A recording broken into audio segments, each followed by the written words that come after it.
Expect lots of clouds, but a little drier weather out there through your nighttime. Overnight lows into the mid-60s. For Friday, looking better. Some afternoon sun returning. High temperatures near 80. Right now, the weekend looking very nice. Mostly sunny with highs through Sunday into the lower 80s. Glass Farm Nursery now has a big selection of trees and shrubs ready for fall planting, as well as first quality 8-inch mums, only $5.99. Open daily, closed Sundays. Glass Farm Highway 11, 4 miles south of Trenton. And I'm Storm Team 12 Chief Meteorologist Patrick Moore. Radio 92.7. We just started a family and we're already planning for the future. Michael Levy has helped pave the way to keep our financial future on track. He's local, he knows us, and cares about what's important to us. Don't put your future on hold. Call Michael Levy, 779-7755. Cash, cash, cash, and more cash. Get 8.1% return on your money. Rick Davis can turn your cash into real money. Gold and silver bullion. American Eagle Gold. The banks give you a measly 1.9%. At Rick Davis Gold and Diamonds, you'll get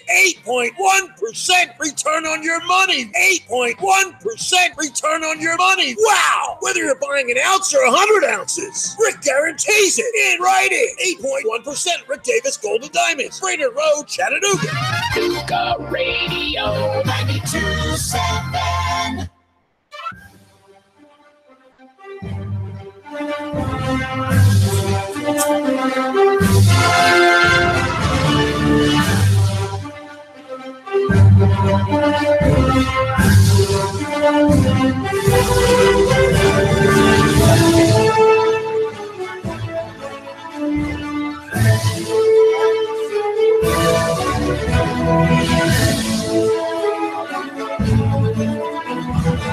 I don't know what the proper verb is for that.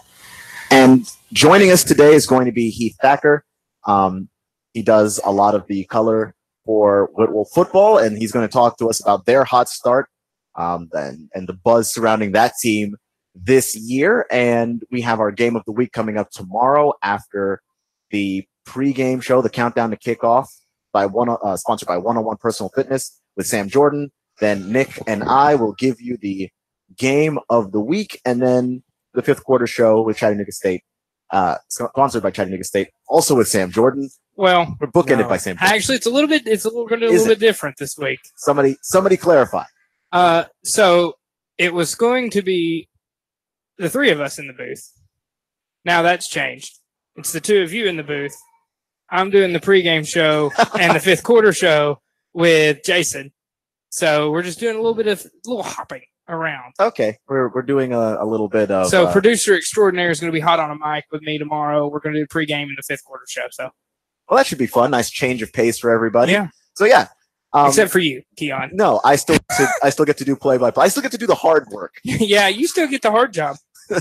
So anyway, we're just going to go ahead and get into this. But before that, the game of the week I should mention is Eastridge. They're hosting Anderson County.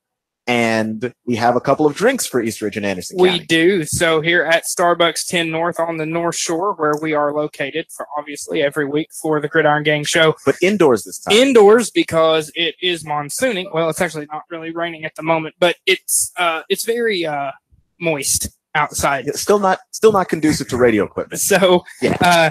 The two drinks for Eastridge, it's the Eastridge Frappuccino. It's a pumpkin spice creme, as Keon would say, of course. Frappuccino. And then for Anderson County, it's the Maverick Refresher, which is a very berry hibiscus refresher with apple juice. So two very delicious drinks. Again, Starbucks here at 10 North on the North Shore. They are open until 10 p.m. tonight. Extended hours on this Thursday for the Gridiron Gang show. They'd love to see you come by and make you a drink and maybe get you a piece. I ate a chocolate chip cookie, a piece of banana bread earlier. Is good. And now I have my drink and we're golden. Or what I got, which is a bag of beef jerky. Which is also great. Which is fantastic. So we were supposed to have Eastridge head coach Tim James join us. However, the rain is causing problems. They have to get the lines and the paint on the field. Good luck, Coach James. I am sorry that you're having to deal with this, let alone can you probably not practice at all this much this week. You are also not really going to be able to have the field in great condition. So I anticipate all around Chattanooga area, most of East Tennessee, even going probably all the way up to Knoxville, very, very saturated conditions tomorrow night.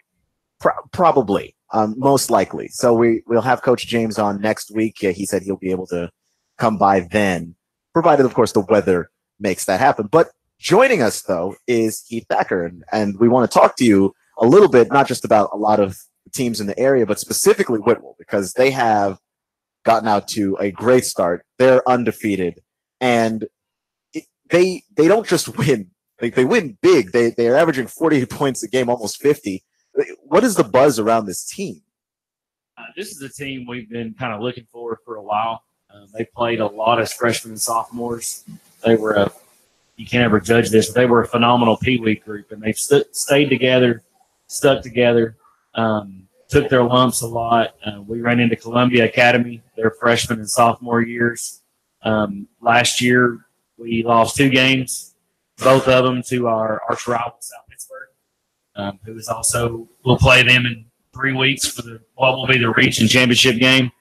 I mean, expectations are high. At worst, we're going to go 8-2 and lose to Trousdale County and South Pittsburgh. At best, we're going undefeated, and we'll get to host the first round of the first 4 games of the playoffs and travel at Cookville. Well, I mean, it's been an interesting season for Whitwell. You've only gave up 41 points so far in the season. 25 of those last week. Yeah, and 290 points you've scored. Mm-hmm. It just seems like an offensive onslaught that the Tigers have been experiencing. Compared to last season, what's been the big difference maker? There isn't. We had an explosive offense last year. We ran a 2-quarterback system last year, had one graduate. He's playing quarterback at Maryville College right now in the rotation up there. And our junior, who last year was a junior senior this year, has taken over. But it's pretty much the same turnkey offense. We have 3 running backs that are absolute straight studs. Hudson Petty, Josh Wingo are just absolute animals when it comes to the ball. And then our quarterback, Warner Ashworth, those guys are just absolute animals. And the big guys up front are opening up monster holes. What's been the biggest surprise? I mean, obviously it's a great start, but was it expected? I know you said these guys are getting to the point where they're juniors, they're seniors, but what's been the biggest surprise? It was expected from last year, the time we got beat. We brought back about 20-something starters. It was just a great crew to come back. We're going to lose a bunch of them after this year, so we're going to tail off a little bit, but this has kind of been the year everybody's looked at and everybody's said. We have not beaten South Pittsburgh since 1991, and that's kind of been the bullseye bullet mark for these kids. Getting that monkey off their back and getting it through. Because like we said last year, we got stuffed on the 3-yard line against them. Time ran out in a phenomenal ball game at South Pittsburgh, and then we played them again in the playoffs, and they had our number that time. What needs to go? Obviously, the first game was close. Like, is there a difference maker that you think compared to what happened last year? One guy, I know it's a team effort, but is there one guy that you think could put it over the top?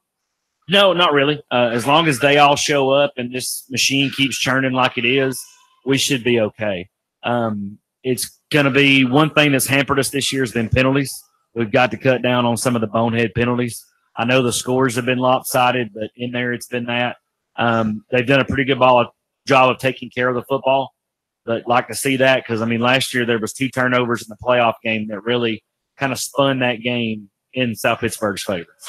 You're listening to the Gridiron Gang show here on Gridiron Gang show here on Nuga Radio 92.7 FM. We're at Starbucks 10 North on the North Shore. Joining us is Heath Thacker. And Heath, with this team, I know that you said that there's not going to be one player that necessarily makes a difference, but is there one player that you find, when you're calling the games, you end up saying his name a lot?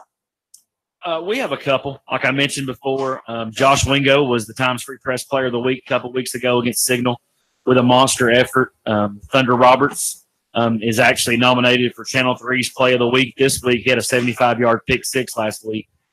He was a semifinalist for Mr. Football last year. Hudson Petty, another one of our running backs, is a kid that's really kind of getting some looks. I know UTC's looking at him, Jack State, a couple others. There's you look up and down the roster, there's all kinds of guys. And they all had the next man up mentality. If it's not my night, then somebody else step up and take the ball. You're going to be able to look in the paper tomorrow, and you're going to see 3 guys in the top 10 in the area in scoring. You're going to see 2 guys in rushing. So it's all a good friendly competition. Oh, you got 8 carries. I got to get my 9th here, and I got to go past you. But great team effort, great across the board. You feel like that, when the South Pittsburgh game comes up with Whitwell, that's pretty much going to decide the conference championship? I mean, because both of you right now at this point are undefeated. Yes, when you look at our region, everybody's kind of known since last year that it was going to be a 2-horse race for the top with us in South Pittsburgh. That's not taking anything away from Lookout Valley, Sail Creek, or Copper Basin, but their programs are not where ours are now. We've been where they are in the past, and we've had head coaching changes, philosophy changes, everything, and it's just kind of been our turn. And us and South Pittsburgh both need each other, I guess you would say. We both schedule really tough out of conference. For example, our out of conference schedule was Signal Mountain, Polk County, and we go to Trousdale County next week, which is one of the toughest places to play in Tennessee high school football, in my opinion. But it's going to be us, and it's going to be us again in the 3rd round to see who places Greenback out of the north side of the single A bracket, who today picked up a transfer from Alcoa. So it's like the rich get richer. Wow. We're just kind of beating each other up to see who can make there. But it would have to be an absolute shocker for both of us not to be there in the 3rd round. Do you feel like this bye week is coming at an opportune time? Yes and no. If we could move Trousdale County in front of the bye week and not play Trousdale and South Pittsburgh back-to-back, because they're 2 of the top 20 programs in the state of Tennessee. Traditionally, you look at their state championships, you're always going to have Marable, Alcoa, and whoever else, but those 2 are there. And if we could kind of split that up and not play those back-to-back, that would be great. But, we've played 6 games. We've been fortunate with injuries. We just got a player back who transferred into us last year, became eligible, one of our linemen. So is it a good time, but could it be at the best time? No. Well, and you mentioned Trousdale County and just how tough they are to play. What kind of game do you expect to have the way you guys are playing this year, and of course the way that they've just been as well?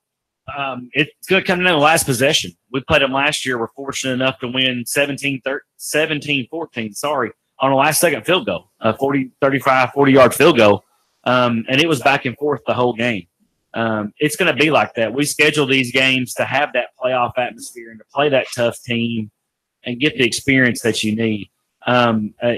Going to what they call the Creek Bank is a very difficult place to go in and play, but you need that in case we stub our toe and we're on the road to come playoff time. But it should be a one possession, who takes care of the ball the best and who can control each other's offense. So you're not going to be putting up 50 points on Trousdale County. Sure, that would be great. Realistically, it's probably going to be about a 28-21, 28-14, somewhere in there kind of game.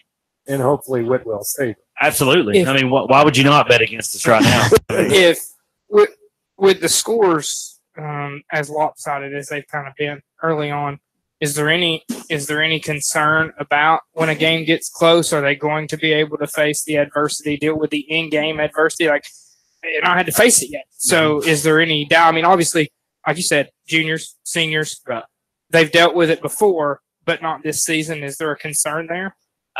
There always is. And it's a two-sided coin. You could look at it to say, well, they're going to be fresher because we've not had to go through the grueling stretch. But when it does come that time, do you have the experience? Do you have it there? We really got our first taste of that last week at Polk County, even though it was 49-25. It was a little closer in the second half than I think we would like for it to be. I know we sure didn't want to give up 25 points. Our defensive coordinator prides himself on shutouts and trying to get as many, the least number of points as possible. But last week kind of stubbed our toe a little bit. Polk did some things that we probably won't see again, but, that's what makes them special. But you're going to want those guys as fresh. But, yes, these next 2 games, they'll play 4 quarters. They're going to have to. Yeah. And then after that, they'll have a little break with the last 2 games that are on our schedule. And then hopefully everybody's healthy. And when it comes time to have those moments, they're there to step up. This is the Gridiron Gang Show here live at Starbucks, 10 North on the North Shore off Cherokee Boulevard. I'm Nick LaFew, Keon Rose, Sam Jordan, Heath Thacker from Whitwell Football joining us today. You do play-by-play or color? I do the color. You do the color. Chris Goforth. Oh, that's right. People Goforth know does too. From UTC and the ESPN broadcast is our play-by-play man. And like I told you guys off there, I just grab onto his coattails and let him drag me around. Yeah, hey, that's what I do with him. I mean, you got to have a lead man. Yeah, all I do is tell you he tells you exactly what happened, and I tell you why they did what they did. That's it's easy. The job of the color guy is easy. Yes. As long as you understand the game of football. Absolutely. The color guy is the easy job. Do you expect any? Like, obviously, I guess I was going to say some positive things coming out of the bye week, but I don't guess there's been a lot of practice time this week with the weather the way it's been. They've really just kind of gotten a week off, right? Yeah, they were able to practice Monday and Tuesday. We just missed school yesterday around lunch, and our county has a policy: if school's out, you don't practice, and there's no budget on that. So, Coach Bolden, our head coach, said it's been great because they got some rest, but he'd really like some quality reps and kind of looking ahead to Trousdale with kind of the week they've had this week. I mean, we didn't practice yesterday, can't practice today because we were out. But, honestly, it's probably better than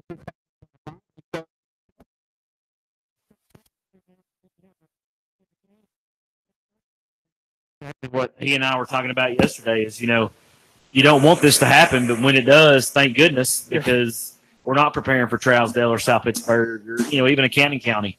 It's okay. We lost a day of practice, but we're going to get that back later. Now, if they can't practice, this is kind of a coaching question: are they able to watch film? Are they able to get together and watch film, or do they have to do it individually? They cannot get together on school business, but with the innovation of high school football today, they all have a huddle. Yeah, and it's on their phone, it's on their iPad, you can pull it up on the TV. Yeah. So I'm sure they all got together somewhere. A lot of these guys are big into working out, so I'm sure they went and lifted somewhere, and they probably wound up watching the huddle somewhere there and kind of looking ahead to Trousdale and maybe South Pittsburgh. I mean, go ahead, Keon. I'm sorry. Because we were talking about looking ahead real quick, but I just want to take a look back at Polk County. Like, what you said they did some things to put up the 25 points. What specifically did they do to be able to score on you guys the way that they did? Halfback pass we've not seen all year. They run the wing tee, put a guy into deep motion, run a tight end out of the backside, and they absolutely caught us with our pants down, per se. Just kind of the way they run their wing tee, they're very smash mouth, where a lot of teams we see are more the spread variety. The wing tee is kind of a little niche-y special thing. Polk County will hit you. They're very fundamental. I'm sure if you had Coach James on here from East Ridge, he would tell you Coach Davis does a great job out there. Trying to think right off the top of my head. There was a couple scores. They ran right at us and just absolutely just hit us right in the mouth, and there was nothing we could do about it. But we kind of had a bend, don't break game, and they bent a little bit, but come back when we needed to. So I hear you. You're listening to the Gridiron Gang Show here on Chattanooga Radio 92.7 FM here at Starbucks 10 North on the North Shore. And so one of the things that I think is really interesting about a team that's undefeated is if you could somehow get into the playoffs undefeated, that kind of lifts the pressure off of you then, like, of losing. Because, like, once you lose, then it's all over anyway, right? Like, is that your goal, to just go in undefeated and then just have Or that is it better to go ahead and get the loss out of the way? No. And then, okay. It's better to go undefeated because the way that NCAA works, for the semifinals, it flips every year, the north side of the bracket and the south side of the bracket. Well, this year it's the south side's time to host, which would be ours. So if we are undefeated and beat South Pittsburgh to win the region, you're realistically home rounds 1 through 4. The only game you travel is state championship game in Cookville. So getting that home field advantage and getting to dress in your locker room and eat your pregame meal at a church or a school, somewhere that you're familiar and not have to be on the bus. And then, the whole defend the turf area. But, for us, it's undefeated. I mean, if we're going to stub our toe, let it be at Trousdale where it doesn't matter. But got to win the Pitt game, and the next two should pretty much take care of themselves. Sam, do you have a question there? No, I mean, how realistic do you see, getting through Trousdale and South Pittsburgh? I mean, is that something that could, you see that happening maybe in going undefeated? There's no reason why we shouldn't be. I mean, you're going to have South Pittsburgh. That's going to be our biggest game of the year. Like I said, they beat us last year in one of the best football games you could ever see. But it's, for sure, that's what needs to be our goal. And like I said, for these kids, this is the year if they're going to break the streak. But, that being said, Coach Gridiron and the Pirates aren't going to lay down for us. They're going to come and look to maintain their region championship streak just like we would be if we were in their shoes.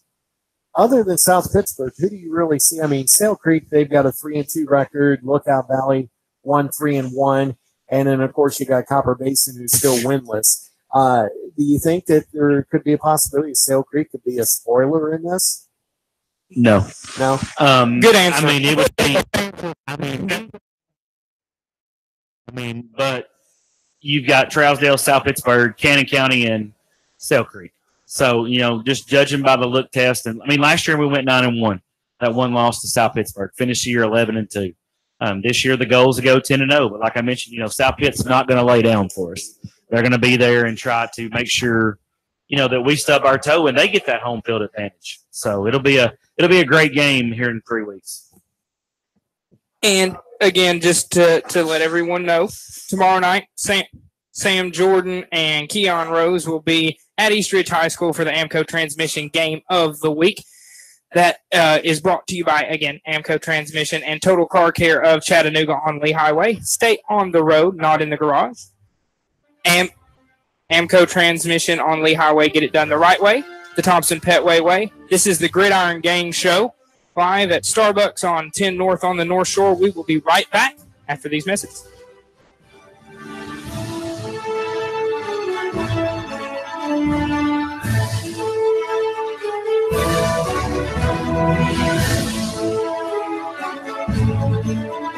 Traffic, news, and information. Chattanooga Radio. Digital FM 95.3 HD4 and 92.7 FM. 3, 2, 1. Chattanooga Radio. Digital FM 95.3 HD4. 92.7 FM's news now. County Sheriff's deputies rescued an 11-year-old who was trapped underwater. Initial reports say a neighbor heard a boy screaming as he was being washed away and down into a drainage pipe. The neighbor waded over and held the boy's head above water till deputies arrived. The rescue a success. The young man was not injured. The Red Cross has shelters open for those displaced by the floods in Hickson and Soddy Daisy. The three are Oak Street Baptist Church, Trinity Lutheran Church on Hickson Pike, and Daisy First Baptist Church on Dayton Pike. And a sinkhole has formed on Highway 111 southbound, causing major headaches for first responders and commuters. The Tennessee Highway Patrol says it has work crews on the scene. They'll continue working until the area is safe. And with the raging floodwater sweeping through Soddy, a kayaker had gone missing. Hamilton County EMS searched the area of Mott Lake Road and Pocket Wilderness. Later, they found the man uninjured. Val St. John for Chattanooga Radio News Talk 92.7 Action News now. David Tillis. I made the move 1 o'clock every weekday afternoon, 1 till 3, Chattanooga Radio. 92.7 Chattanooga Radio, Chattanooga weather. Expect lots of clouds, but a little drier weather out there through your nighttime. Overnight lows into the mid-60s. For Friday, looking better. Some afternoon sun returning. High temperatures near 80. Right now, the weekend looking very nice. Mostly sunny with highs through Sunday into the lower 80s. Glass Farm Nursery now has a big selection of trees and shrubs ready for fall planting, as well as first quality 8-inch mums, only $5.99. Open daily, closed Sundays. Glass Farm Highway 11, 4 miles south of Trenton. And I'm Snore Gene 12, Chief Meteorologist, Patrick 4. Radio 92.7. I got my business up and running, and it's already expanding. I got lucky. Lucky because I found Signal Voice and Data. Signal Voice and Data can incorporate all of my business information sharing and communications seamlessly, keep my costs down, and let me work more productively with endless connectivity no matter where I might be. That's called working smart, not hard. Go to signalvoicetn.com and bring the future of communication to your business today. signalvoicetn.com. I live, work, and play in Chattanooga, the scenic city. But when it comes to my next car, truck, or SUV, I'm Alabama bound. Fort Payne, Alabama, and Landers McClarty Ford. Big city selection of new and pre-owned vehicles with the small town price and friendly service. Now, I'm not knocking my hometown, but when it comes to my next ride, I only go to Landers McClarty Ford of Fort Payne. Their selection is huge. Then if I can't find what I want, they'll find it for me with the same low price, same great service, and only a short drive away. And I can go online to look around before I leave the house. Got that next dream ride in your head yet? Yeah, you do. Get a head start at LandersMcClartyFord of FortPayne.com. Don't just dream it, find it at LandersMcClartyFord of FortPayne.com. That's right, Landers McClarty Ford of Fort Payne, Alabama. Nuga Radio. Roar into Talladega. Hello? Who am I speaking with? Eric. You're our winner. Really? You'll receive tickets for all 3 races between the Camping World Truck Series, Xfinity Series, and the Monster Energy Cup races. Holy cow. In addition, you'll receive a 2-night stay at the Microtel Hotel and restaurant accommodations at 2 area restaurants. Nuga Radio. Roar into Talladega. Nuga Radio. 92.7. Your NASCAR racing station. Nuga Radio 92.7 FM. Nuga Radio 92.7. Listen to that. That's the sound of power and the call of the open road. That's the sound of the newly designed 2019 Indian Chieftain Limited. Yeah, Indian. It's more than a bike. It's an experience and an American icon. The place to find it, Indian Motorcycle of Chattanooga, along with their entire new 2019 line. The open road is calling. Answer the call. Go to Indian Motorcycle of Chattanooga. Just look for the sign on 153 and Amnicola. Indian Motorcycle, the true American original. Join Nuga Radio and the Gridiron Gang live from 7 to 9 at Starbucks at 10 North on the North Shore. We're talking all things high school football. There's a specialty brew or refresher weekly inspired by the game of the week. Sweet treats, extended hours all season long, and we're pet friendly. Portions of all proceeds support local schools and educational scholarships as well as after-school programs. It's football time in Tennessee. Join us every Thursday live from 7 to 9 at Starbucks, 10 North, your North Shore neighborhood living room. The kids are back in school, routine has returned, and we've shifted our thoughts to the fast approaching holiday season. Are you hosting? Want to spruce up before your guests arrive? Whether you want new color and exciting wallpaper or elegant window treatments, the designers at Chattanooga Paint and Decorating can help. With brands like York, Tebow, Graber, and Carroll, we know you'll find something you love. Stop by Chattanooga Paint and Decorating today. It's really more than just a paint store. You're listening to the Gridiron Gang Show here on Nuga Radio 92.7 FM. We're live at Starbucks 10 North on the North Shore. Joining us on the show today is Heath Thacker. Thank you for joining us today, sir. Appreciate y'all having me. Giving us a little bit of your time, and we talked a lot of your time. A lot of your time, most of it, in fact. But we were talking Whitwell football in the last segment, and we're going to bounce around and bounce some of the other area schools off you and just see what your opinions and thoughts on those are. But before that, we have game of the week. That game of the week is Eastridge hosting Anderson County for homecoming. For homecoming. So we get 2 homecoming games in a row. We had Hickson last week, and that went well for Hickson. Yeah, it was. Red Bank went ahead and spoiled their homecoming. So yeah, we're gonna make predictions later, but I'm gonna say Anderson County's gonna be just fine spoiling Eastridge's homecoming. Oh boy! So we get two weeks of that in a row. The drinks for Eastridge and Anderson County. Yes. So Eastridge drink here at Starbucks 10 North on the North Shore.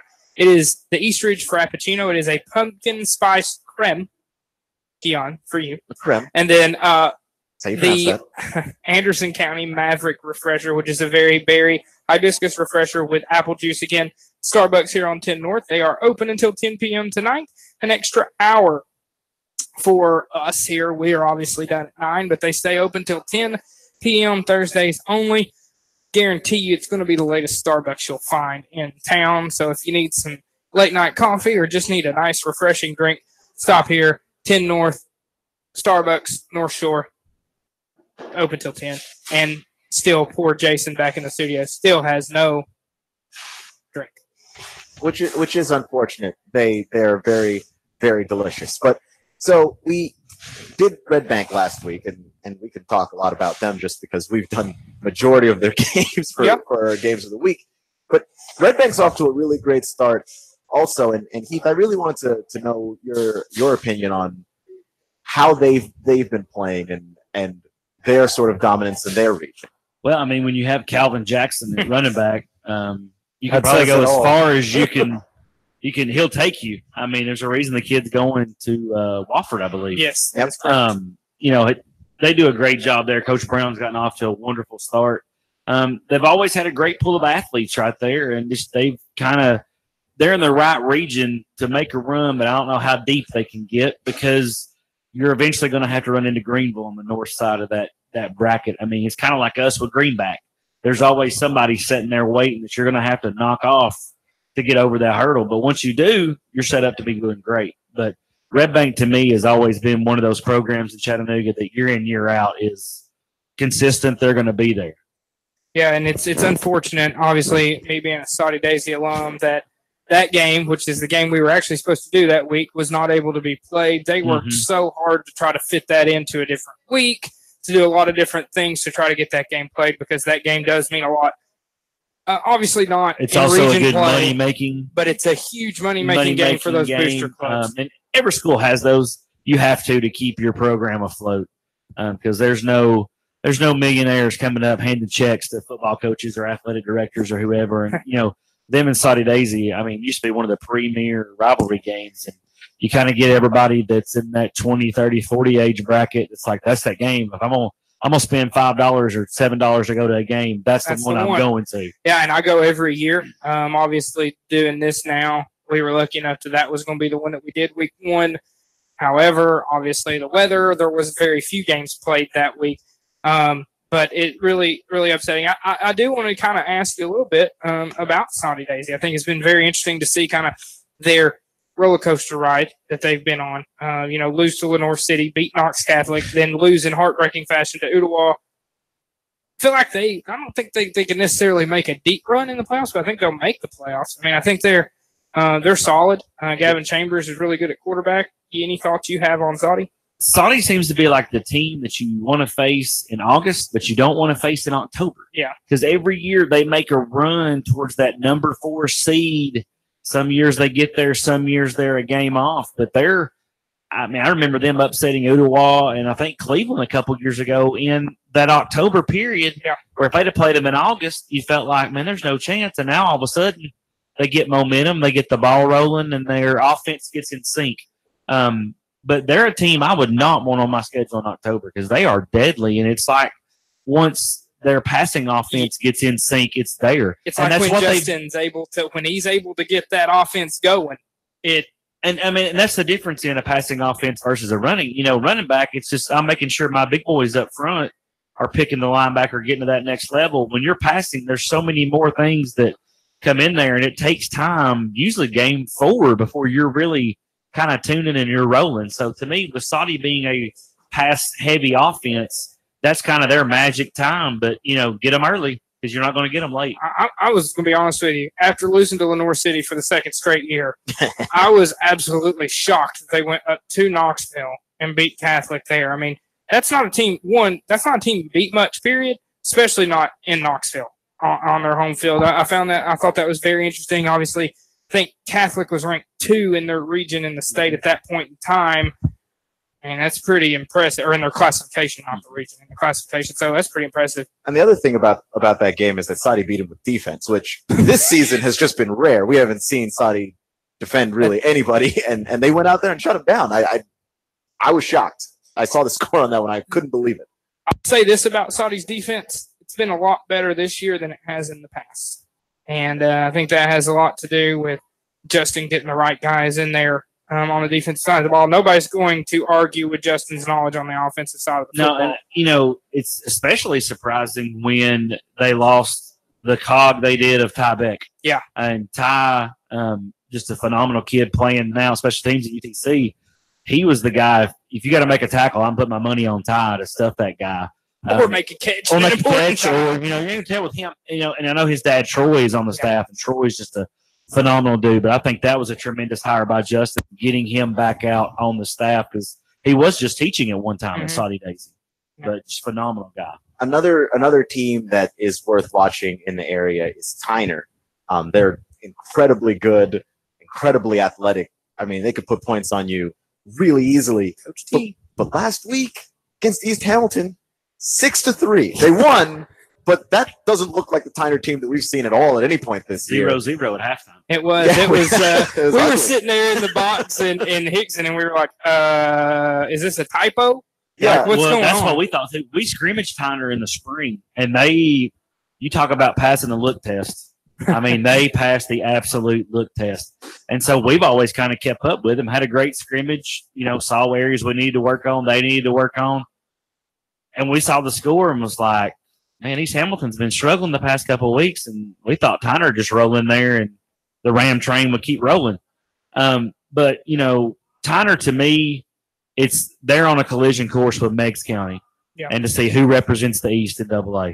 I mean, to me, the way that's going to set up, I know they had a good game a couple weeks ago against Rockwood, which they could see later on in the playoffs. So to me, Tyner is that team in AA right now. I always find it very interesting with Tyner, with Coach Turner, who's been there for ever. Obviously my whole lifetime. Mm-hmm. And you see after the games at Tyner, he has the parents of the kids come down on the field when he talks to the team. Well, most of the dads out there, he coached those dads. Mm-hmm. And so it's really cool to see at Tyner the family atmosphere that they have with the football team itself. I mean, all the players and the families are really close there. And they're always at least fairly successful. Yes. And sometimes they make state championship runs. Do you think that's a state championship caliber Tyner team that they have over there this year? It's going to depend on them in Meigs County. I think that's a de facto state championship game in 2A. Wow. It's going to depend on where the game's played at. I believe it should be played at Tyner if everything falls the way it should. But, I mean, Meigs is an absolute animal. I don't know if you guys have had a chance to see them or watch them yet.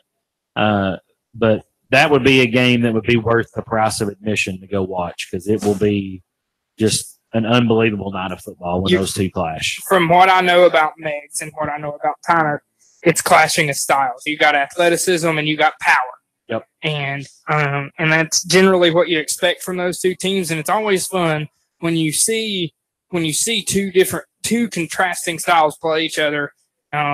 Obviously, I'm very fond of Coach Turner. I think I always feel like he's got a chance in any game he's going to be coaching.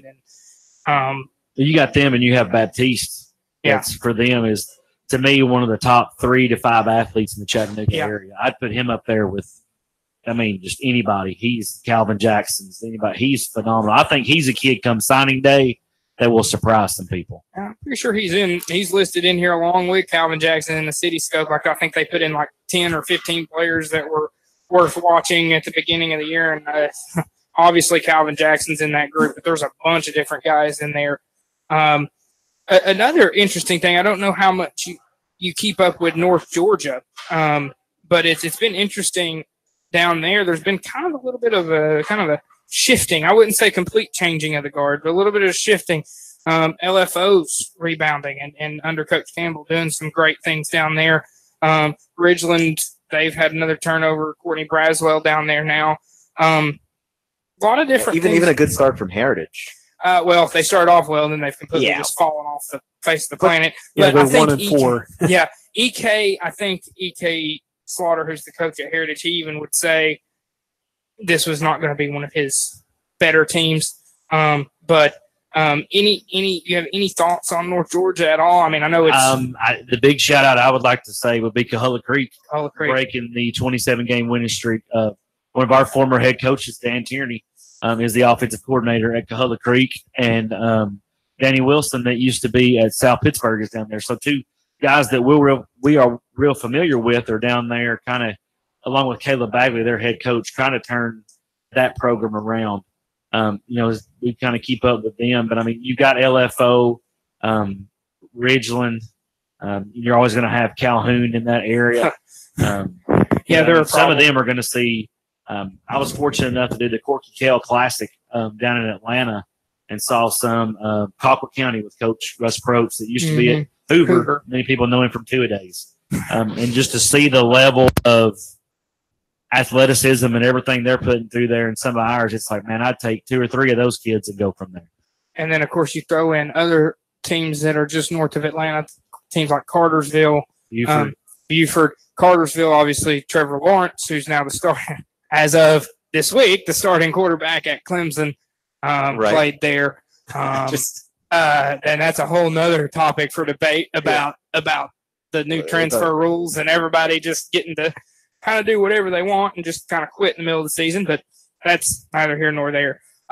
You're listening to Nooga Radio 92.7 FM. This is the Gridiron Gang Shore here at Starbucks 10 North on the North Shore. We have Heath Thacker joining us. He does color commentary for Whitwell football, and he's just given us his thoughts on a lot of these teams in the region. I want to backtrack to Meigs County real quick, just because Meigs County reminds me a lot of you guys in that, I mean, they score a lot of points too, but they play incredible defense, and it almost gets overlooked because they just put 55 points on people and walk out the door. But, like, they have given up 14 points is the most they've given up to anybody, and that was to Hickson. I mean, they can shut you out. Yeah, they are, like I said, they are the real deal. And they're kind of like us. They've had a good group that's come up as freshmen that took their lumps as freshmen and sophomores, and now they're giving them back out as juniors and seniors. Their quarterback, I believe his last name is Roberts off the top of my head. He'll be a guy come signing day that will go somewhere major. I believe at one time North Carolina was looking at him. And they just have phenomenal athletes. Coach Fitzgerald that's out there does a great job with those guys. And you mentioned Coach Turner. It's another guy that they listen to, they love, they would run through a wall for. But Meigs is going to win it on the defense side and has the playmakers that if it's a 7-7 ball game, they're one carry away from it being 14-7, and he takes it 80 yards to the house. So Meigs, like I said, Meigs and Tyner, to me, somebody's going to win the state championship that Friday night right after Thanksgiving. I have kind of a different question for you. So you go to this already. Yeah. So a couple of different schools, and you've played them both. Okay. Boyd and Copper Bay. I don't know if you haven't played Copper Bay. Yes, we have. You have. Okay. I know they were on the schedule. I couldn't remember if you played them yet or not.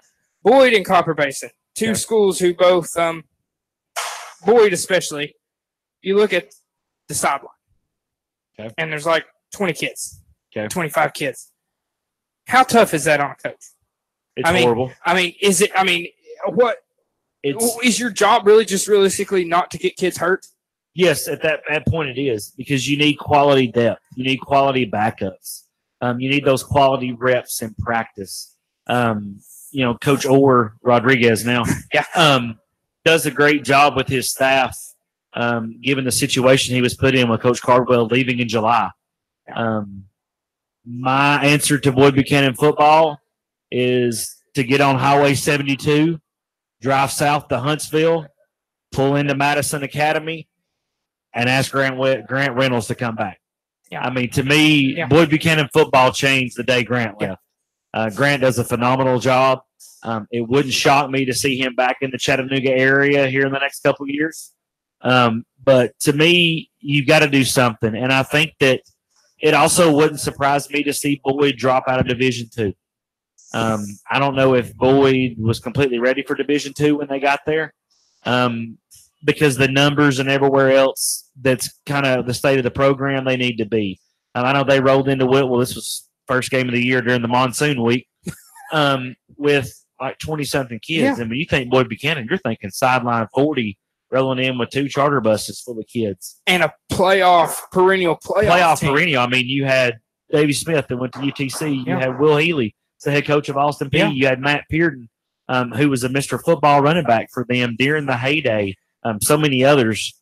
Chris Talley comes to mind. I remember they need to kind of get those glory days back, but you got to have the numbers to get those kids back. I remember growing up and thinking Boyd Buchanan was basically, for a lack of a better term, they were the cat's meow. I mean, that was if you were going to go to private school other than Macaulay or Baylor, Boyd was it.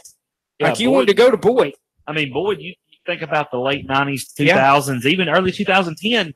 If you couldn't go to Baylor or Macaulay, Boyd was that option. That was that second tier, financial-wise, depending on what you could do. But Boyd was there, and, with Boyd, however good the football program is, seems to kind of carry some of the other ones. And I think Boyd's kind of in the Same scenario we are at Whitwell. You're a smaller school, so you get that crop of athletes, and they're probably playing basketball, and they're probably playing baseball, and everywhere else. And you ride them as long as you can ride them, and then you look for that next class to come through.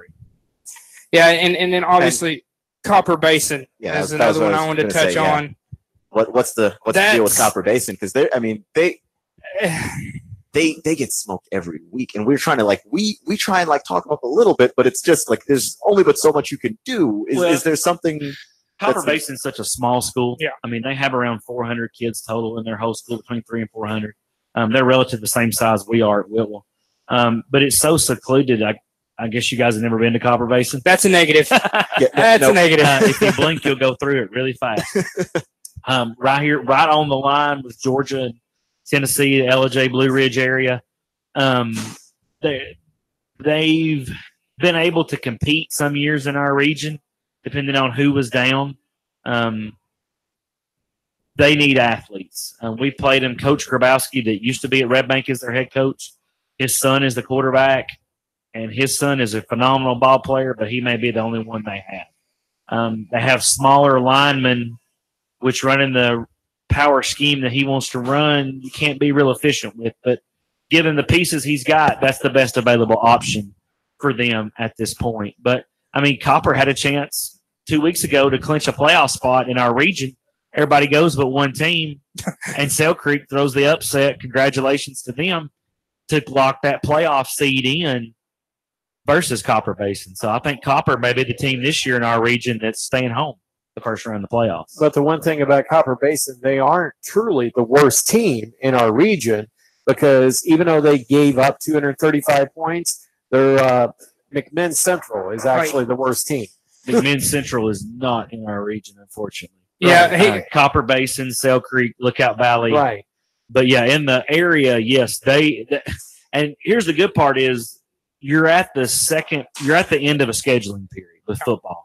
So if you're Coach Grabowski, if he chooses to stay at Copper Basin, you got to go find those wins. You got to go find the McMinn Centrals. You got to go find the Boyd Buchanans. You got to go find teams that are in your similar spot.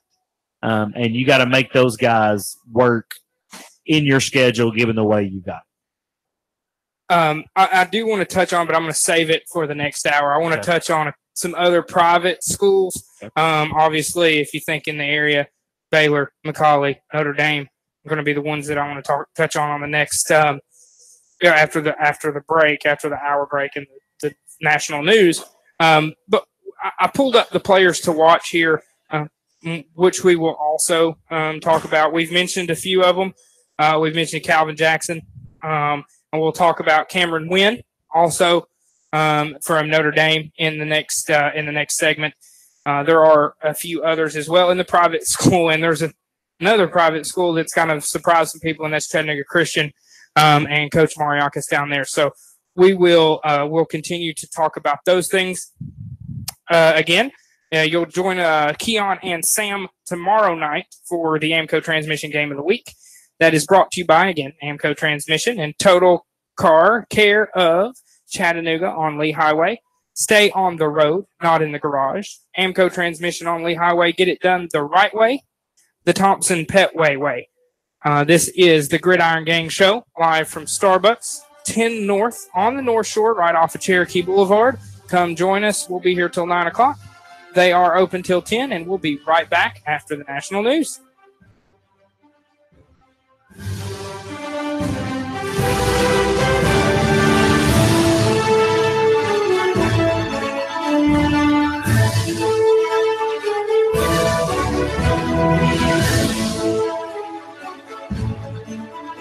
Traffic, news, and information. Nuga Radio. Digital FM 95.3 HD4 and 92.7 FM. 3, 2, 1. Chattanooga Radio. Digital FM 95.3 HD4. 92.7 FM's news now. 5 Brainerd High School students were rushed to the hospital after ingesting what they're calling an unknown substance and suffering from serious side effects. They're now listed in stable condition. The school was placed on soft lockdown yesterday amid flooding. Canine units were called in to sniff out backpacks to see if there were narcotics. Unconfirmed reports say the substance was ingested in pill form. In Saudi Daisy, 3 men tried to rescue an elderly woman who was swept away. Alan Lewis, owner of a tree service, says he tried to rescue the woman when he spotted her floating on her back. 3 men held her above water, but they weakened. The 3 men almost became victims themselves. A similar story in Saudi Daisy, where an 11-year-old boy was sucked into a culvert into a drainage pipe. A neighbor held his head above water before deputies arrived and pulled them out. Hamilton County schools were closed down due to flooding. Russell Stroud, Nooga Radio News Talk 92.7 Action News. Now, Sean Hannity, weekday afternoons from 3 to 6 p.m. on Nooga Radio 92.7 FM. Nooga Radio 92.7. Nooga Radio, Chattanooga weather.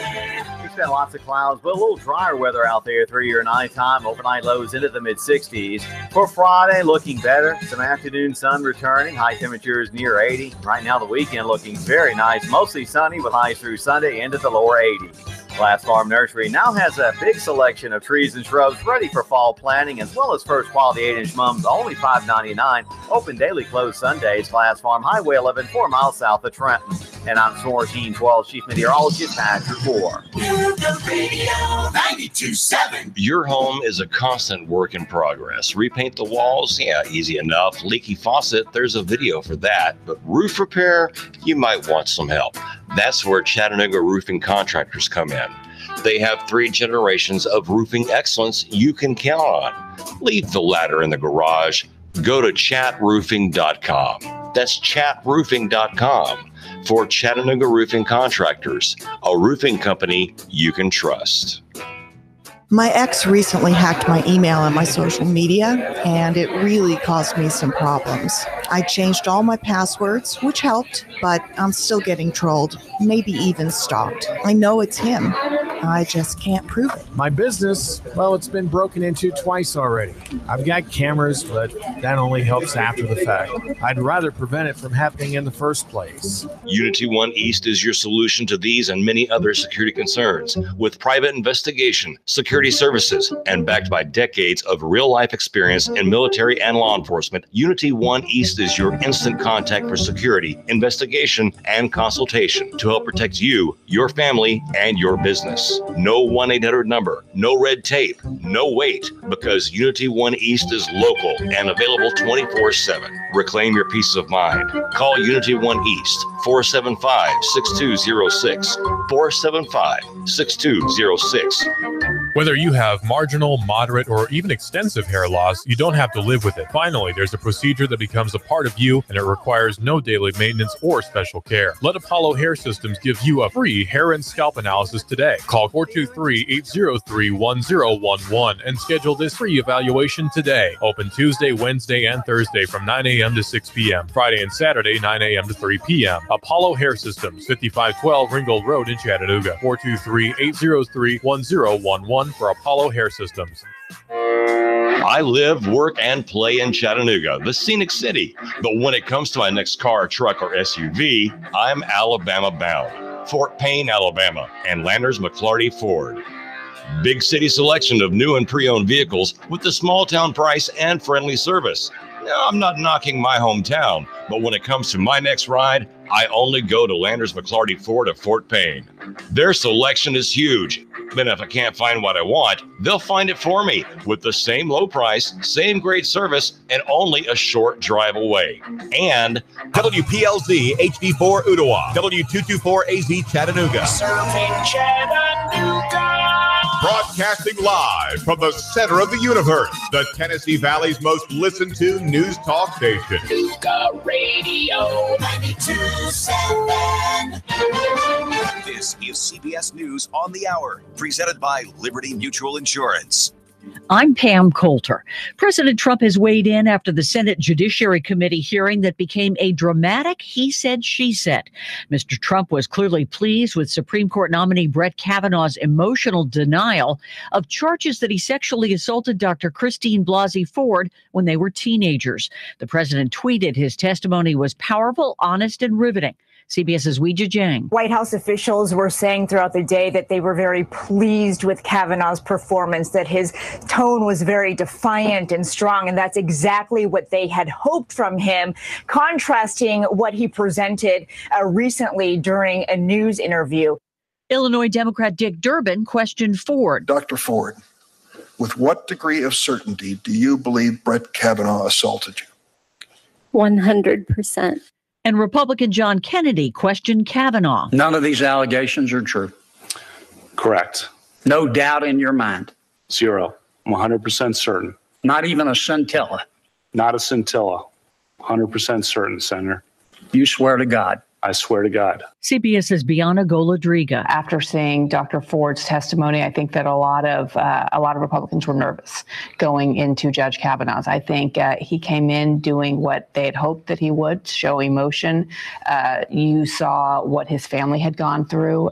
He talked about his daughter saying a prayer for Dr. Ford last night. I thought that was a moving point as well. Republican senators are meeting tonight to discuss the way forward on the nomination.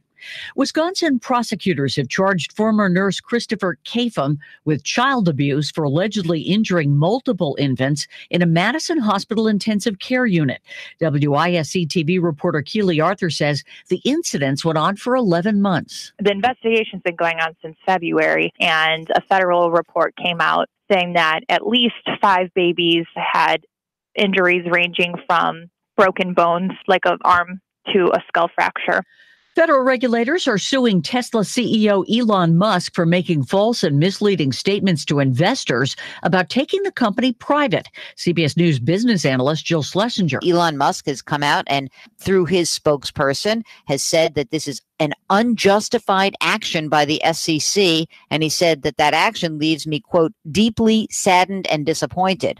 If you're a shareholder, you're also deeply dissatisfied and disappointed because the stock's down 10% after hours. The Dow was up 54 points today. This is CBS News. You have enough things to worry about every day. Insurance shouldn't be one of them. You can leave worry behind when Liberty stands with you. Liberty Mutual Insurance. Let's think about customization presented by Liberty Mutual Insurance. Liberty Mutual customizes your auto insurance so you only pay for what you need. So why aren't more things in life customizable? Why should I pay the same amount for a compact parking space as I do for a regular space, right? What kind of lot doesn't reward me for selflessly buying a smaller car to provide more parking room for others? Go to libertymutual.com for a customized quote and you could save. Liberty, liberty, liberty, liberty. Coverage is underwritten by Liberty Mutual Insurance Company and affiliates, equal housing insurer. It's here. Kohl's lowest prices of the season. Prices so low, no coupons needed. Women's tops, $14.99. Kids' Carters, 60% off. Hamilton Beach Kitchen Electrics, $14.99 after mail-in rebate. The big one back towel or pillow, just $2.99. And it's the lowest prices of the season on Levi's for the family. Plus, get $5 Kohl's cash for every $25 spent. It's the lowest prices of the season right now at Kohl's. Select styles. See store or Kohl's.com for details. There is alarm about increasing incidents of deadly violence against transgender people. A recent killing in Laredo, Texas is believed to be the 21st involving a transgender victim this year. The numbers are inching closer to last year's total of 28 murders. The Human Rights Campaign reports those numbers have risen every year since 2013. USA Today says 19 of the victims were people of color, 5 of them women. Nikki Enriquez, the woman killed in Laredo, was the final victim of a killing spree of sex workers there, and the 5th known transgender victim in 3 weeks. Peter King, CBS News. A U.S.-based businessman has purchased a computer built in the 1970s that helped launch the personal computer age. The fully functioning Apple I went for $375,000 at auction. The computer's one of 60 or so remaining of the original 200, designed and built by Steve Jobs and Steve Wozniak, and one of just 16 that still works. Pam Coulter, CBS News. 3, 2, 1. Chattanooga Radio. Digital FM 95.3 HD4. 92.7 FM's News now. 5 Brainerd High School students were rushed to the hospital after ingesting what they're calling an unknown substance and suffering from serious side effects. They're now listed in stable condition. The school was placed on soft lockdown yesterday amid flooding. Canine units were called in to sniff out backpacks to see if there were narcotics. Unconfirmed reports say the substance was ingested in pill form. In Saudi Daisy, 3 men tried to rescue an elderly woman who was swept away. Alan Lewis, owner of a tree service, says he tried to rescue the woman when he spotted her floating on her back. 3 men held her above water, but they weakened. The 3 men almost became victims themselves. A similar story in Saudi Daisy, where an 11-year-old boy was sucked into a culvert into a drainage pipe. A neighbor held his head above water before deputies arrived and pulled him out. Hamilton County schools were closed down due to flooding. Russell Stroud, Nooga Radio News Talk 92.7 Action News now. Chattanooga Morning News with Russ and Val. Weekdays from 6 to 9 a.m. on Nooga Radio, 92.7 FM. Nooga Radio, Chattanooga weather. We expect lots of clouds, but a little drier weather out there through your nighttime. Overnight lows into the mid-60s. For Friday, looking better. Some afternoon sun returning. High temperatures near 80. Right now, the weekend looking very nice. Mostly sunny with highs through Sunday into the lower 80s. Glass Farm Nursery now has a big selection of trees and shrubs ready for fall planting, as well as first quality 8-inch mums, only $5.99. Open daily, closed Sundays. Glass Farm, Highway 11, 4 miles south of Trenton. And I'm Storm Gene 12, Chief Meteorologist Patrick Moore. Nooga Radio 92.7. We just started a family and we're already planning for the future. Michael Levy has helped pave the way to keep our financial future on track. He's local, he knows us, and cares about what's important to us. Don't put your future on hold. Call Michael Levy, 779-7755. Cash, cash, cash, and more cash. Get 8.1% return on your money. Rick Davis can turn your cash into real money. Gold and silver bullion. American Eagle Gold. The banks give you a measly 1.9%. At Rick Davis Gold and Diamonds, you'll get 8.1% return on your money. 8.1% return on your money. Wow! Whether you're buying an ounce or 100 ounces, Rick guarantees it in writing. 8.1% Rick Davis Gold and Diamonds. Brainerd Road, Chattanooga. Nooga Radio 92.7.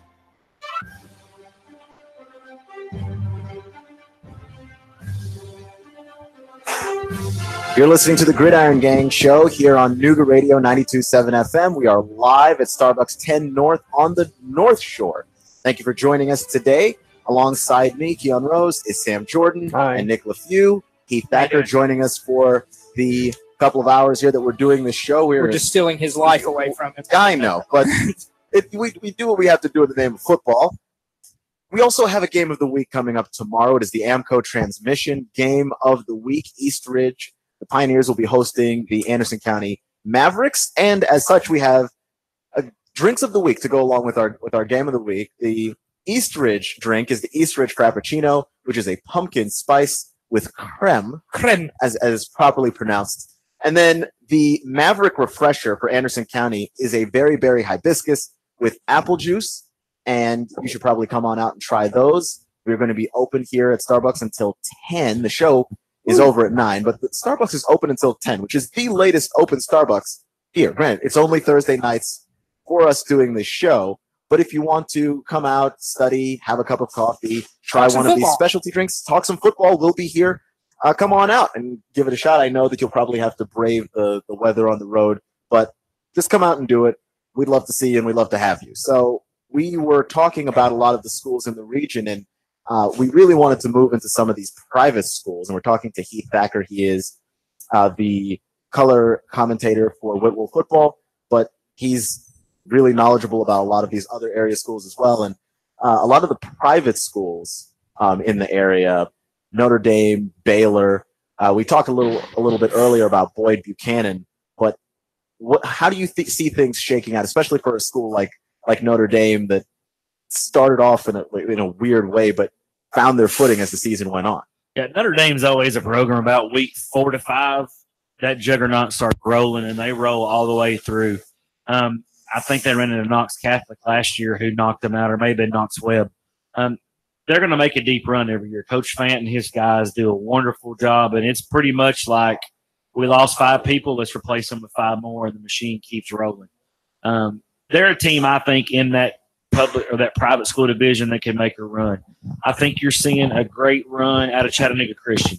Coach Mariakis is one of those Mount Rushmore type of coaches in our area. Did great things at Ridgeland, and is at his, I think, just mecca of being able to share his faith in football at Chattanooga Christian.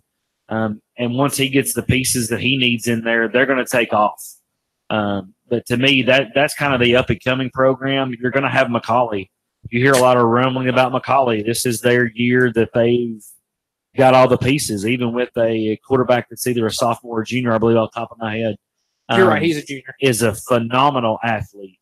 They've stubbed their toe a couple times, but, NBA is the bee's knees in AA, private AA ball. Everybody's going to stub their toe against them, but I still think McCallie makes the deepest run. The one program I'd be worried about, I guess, would be Baylor. They beat Notre Dame that first game, but then can't kind of seem to find their footing. Here we are in week 7, and they're still kind of scrambling to find the footing they need. Well, there's one school that's undefeated that plays teams in our region, and that's Brentwood Academy. And you got 7 other teams that have only gotten 1 loss on the season. Do you feel like that's the norm, or do you feel like that might be a little extraordinary? It's kind of extraordinary. It's going to kind of depend on what their region record is and who they've lost to outside of it. You always think when you Middle Tennessee football, you're thinking Brentwood, you're thinking NBA, you're thinking Innsworth, all these powerhouses, Christian Brothers with Coach McDaniel out in Memphis.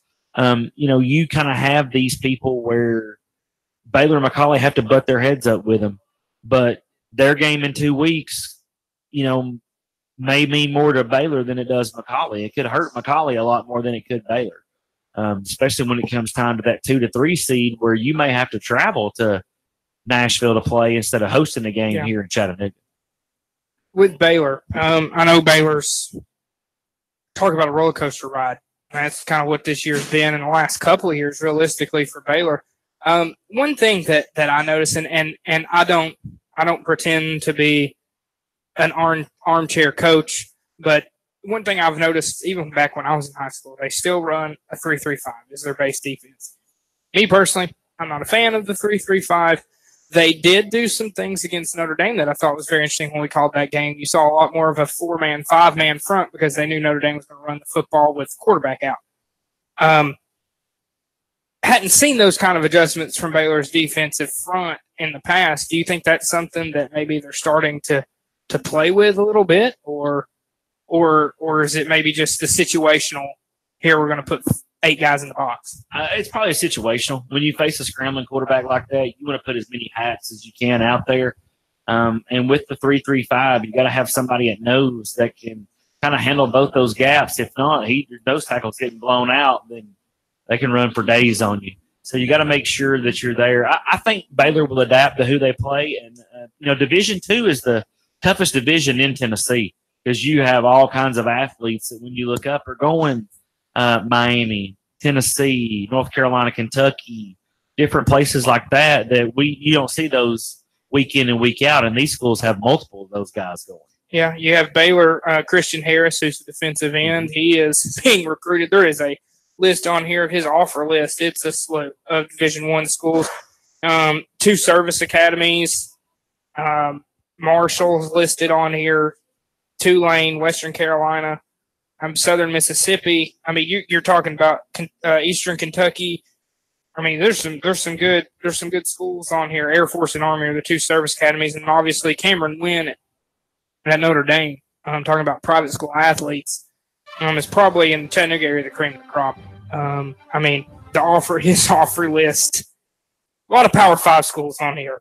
Florida, Louisville, Indiana, Maryland, Mississippi State, North Carolina, Notre Dame, Ole Miss, South Carolina, Tennessee, Vanderbilt, Virginia, Virginia Tech, and West Virginia, all Power 5 schools on the offer list. I mean, that's a pretty hefty list there. That pretty much speaks for itself. But one thing that I noticed about Baylor this year is that they struggled a whole lot with penalties, and that's going to kill you no matter how much talent you've got. I mean, is there any way for them to fix that? I know it's really late in the year to try and go ahead and sort that out, but even moving forward into future seasons, is that something they can actually sort out, or is it just a matter of discipline? What do you think it is? It could be a couple things. I mean, it could be discipline. It could be the scenario you're in. I mean, if it's a deep play and you're going to give up a pass interference or a touchdown, I'll take that pass interference every time. Because if not, you're going to get roasted when you get to film, and say, well, why didn't you do this? Could come back to discipline. It could come back to technique, could come back to different things. But, it's something that you for sure are going to have to be able to clean up and fix, because it's going to ultimately bite you where you don't like it for it to bite you. When it comes to a close game, what if it is the McCallie game that is the Super Bowl for both these teams each year? And about that game, I mean, that's going to be a gigantic game. But has there been in the past a version of this game where we feel like the outcome is going to be pretty lopsided? Last year. And I think last year was kind of lopsided. But, you go back to a couple of years ago when they each put the hype videos out about each school and just kind of the atmosphere around the game. It's what's great about a rivalry game is you never know. Because once the ball's in the air, who scores first? Who makes the first turnover? Who has the first big penalty go their way or against them? You just never know. But this could be a year where Baylor might want to strike earlier. It could get ugly. I remember I was at the Baylor McCallie game last year, and I believe it is at McCallie this year as well. Last year it was never in doubt. McCallie just kind of took off early. Baylor had a few turnovers early in the game, and it just kind of just went out. I anticipate kind of the same thing this year. Baylor, for whatever reason, just is not. It's like it's an execution thing. It's this. They're making, like we said, dumb penalties, a lot of false start in the game that we did. Now, granted, that was week 1. A lot of false starts, offsides, stupid penalties that you just can't have. Just to shoot yourself in the foot variety. Anytime they had a drive, anytime they got stopped against Notre Dame, it was because of something they did themselves. And they went up to Innsworth and almost beat them. So the talent's obviously there.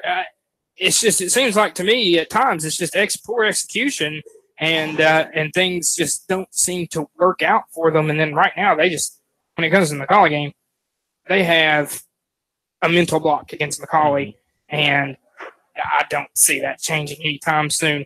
Are there any teams realistically in the area that just kind of shocked you that we haven't talked about, that just kind of either good or bad? And I know I'm kind of putting you on the spot there. You are.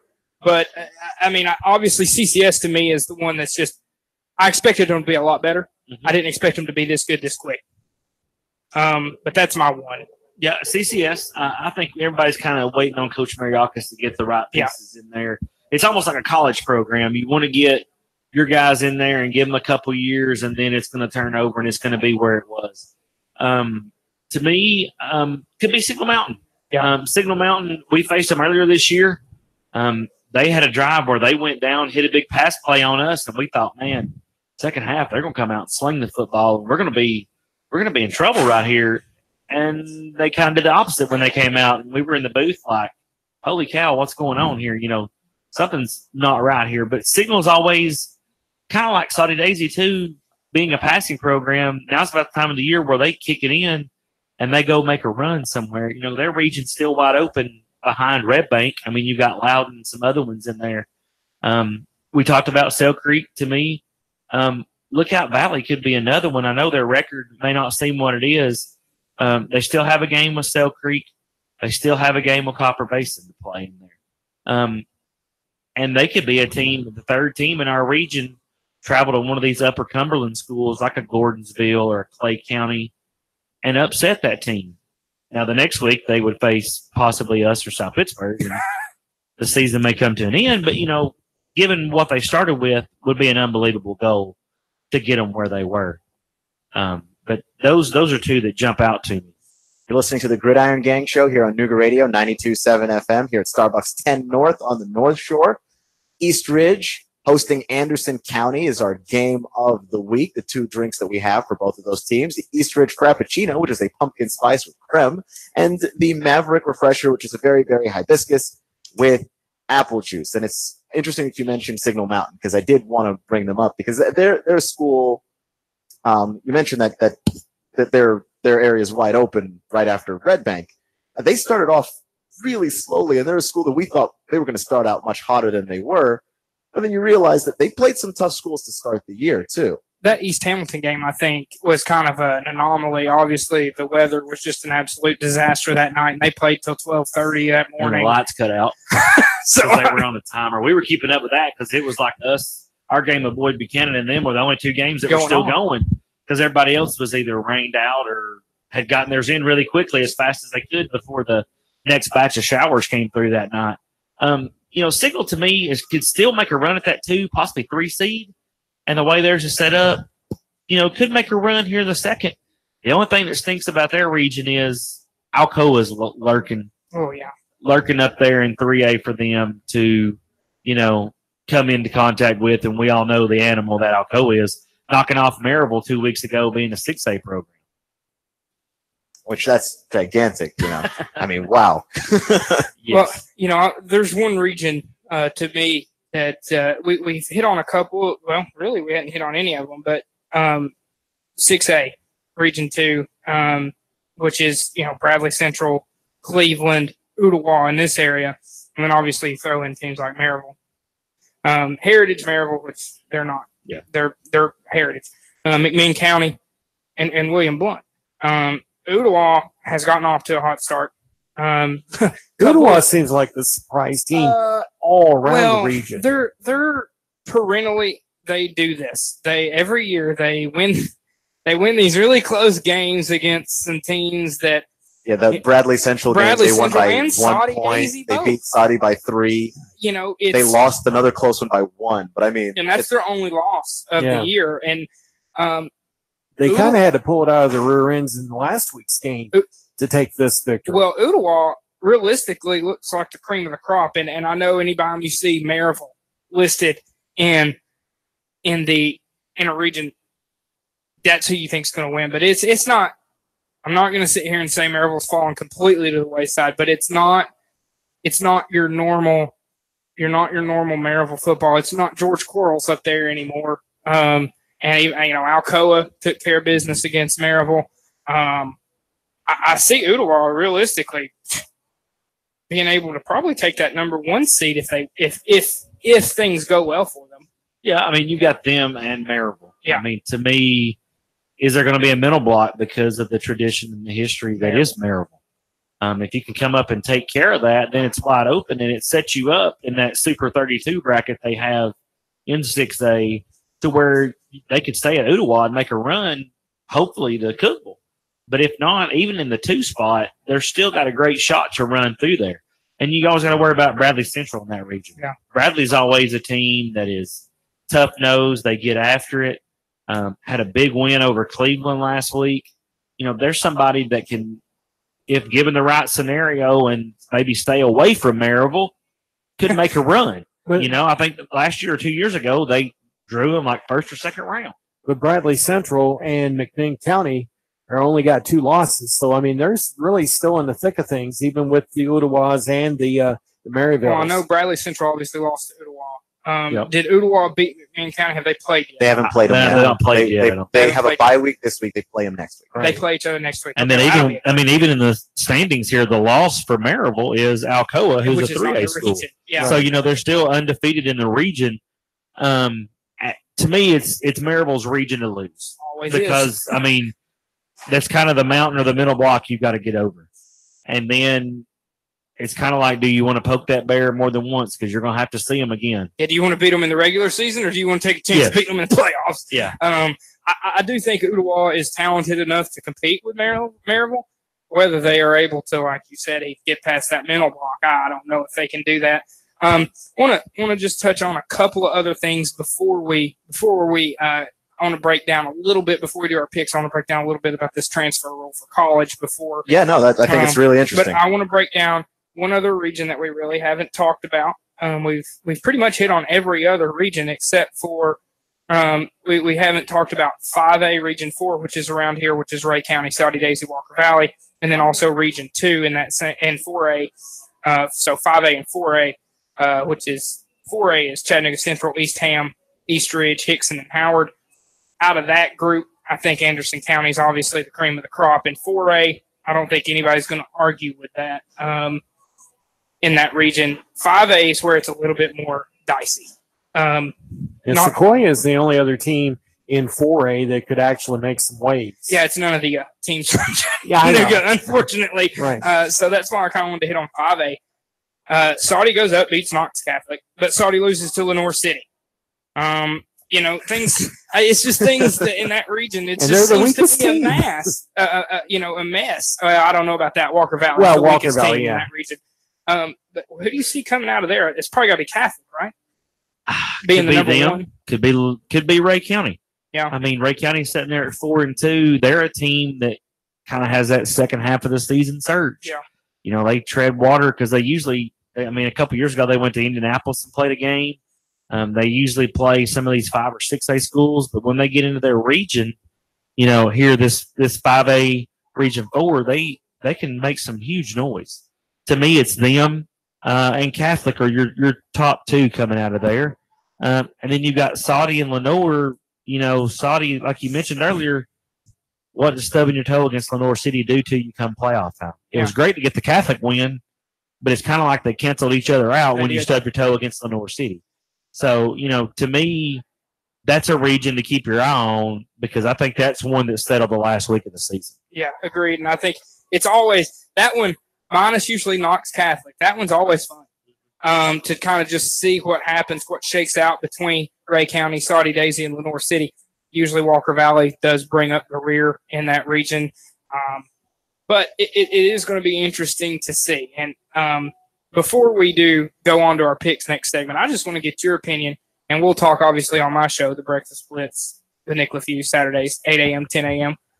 Shameless plug for myself. But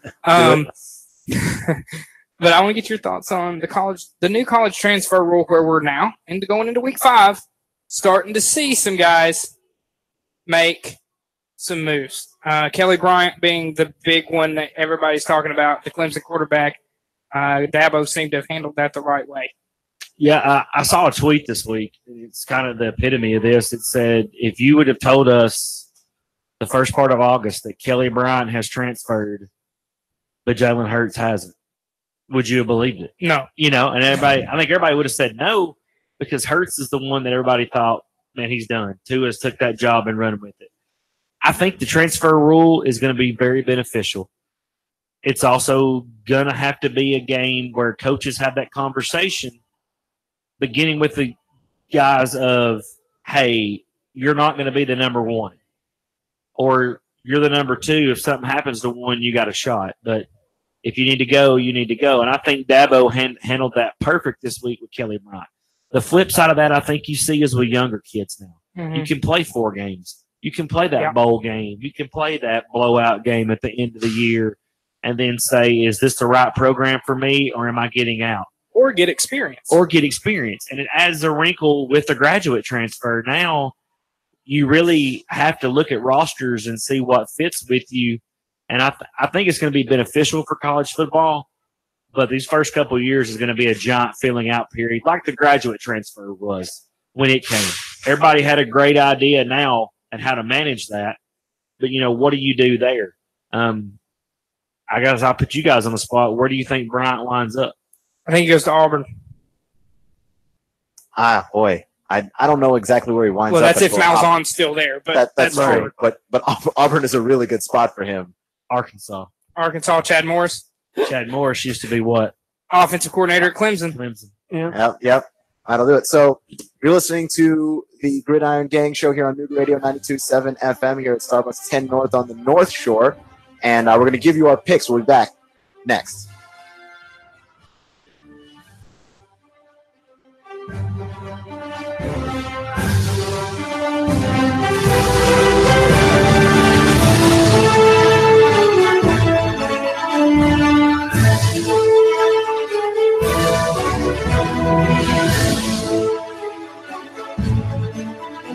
Traffic, news, and information. Nuga Radio. Digital FM 95.3 HD4 and 92.7 FM.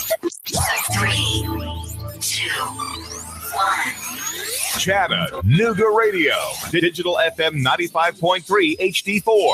92.7 FM's news now. County Sheriff's deputies rescued an 11-year-old who was trapped underwater. Initial reports say a neighbor heard a boy screaming as he was being washed away and down into a drainage pipe. The neighbor waded over and held the boy's head above water till deputies arrived. The rescue a success. The young man was not injured. The Red Cross has shelters open for those displaced by the floods in Hickson and Soddy Daisy. The three are Oak Street Baptist Church, Trinity Lutheran Church on Hickson Pike, and Daisy First Baptist Church on Dayton Pike. And a sinkhole has formed on Highway 111 southbound, causing major headaches for first responders and commuters. The Tennessee Highway Patrol says it has work crews on the scene. They'll continue working until the area is safe. And with the raging floodwater sweeping through Soddy, a kayaker had gone missing. Hamilton County EMS searched the area of Montlake Road and Pocket Wilderness. Later, they found the man uninjured. Val St. John for Nuga Radio News Talk 92.7 Action News now. David Tulis. I made the move 1 o'clock every weekday afternoon, 1 till 3, Nuga Radio. 92.7 Nuga Radio, Chattanooga weather. We expect lots of clouds, but a little drier weather out there through your nighttime. Overnight lows into the mid-60s. For Friday, looking better. Some afternoon sun returning. High temperatures near 80. Right now, the weekend looking very nice. Mostly sunny with highs through Sunday into the lower 80s. Glass Farm Nursery now has a big selection of trees and shrubs ready for fall planting, as well as first quality 8-inch mums, only $5.99. Open daily, closed Sundays. Glass Farm Highway 11, 4 miles south of Trenton. And I'm Storm Team 12 Chief Meteorologist Patrick Moore. Nuga Radio 92.7. I got my business up and running, and it's already expanding. I got lucky. Lucky because I found Signal Voice and Data. Signal Voice and Data can incorporate all of my business information sharing and communications seamlessly, keep my costs down, and let me work more productively with endless connectivity no matter where I might be. That's called working smart, not hard. Go to signalvoicetn.com and bring the future of communication to your business today. signalvoicetn.com. I live, work, and play in Chattanooga, the scenic city. But when it comes to my next car, truck, or SUV, I'm Alabama bound. Fort Payne, Alabama, and Landers McClarty Ford. Big city selection of new and pre-owned vehicles with the small town price and friendly service. Now, I'm not knocking my hometown, but when it comes to my next ride, I only go to Landers McClarty Ford of Fort Payne. Their selection is huge. Then if I can't find what I want, they'll find it for me with the same low price, same great service, and only a short drive away. And I can go online to look around before I leave the house. Got that next dream ride in your head yet? Yeah, you do. Get a head start at LandersMcClartyFord of FortPayne.com. Don't just dream it, find it at LandersMcClartyFord of FortPayne.com.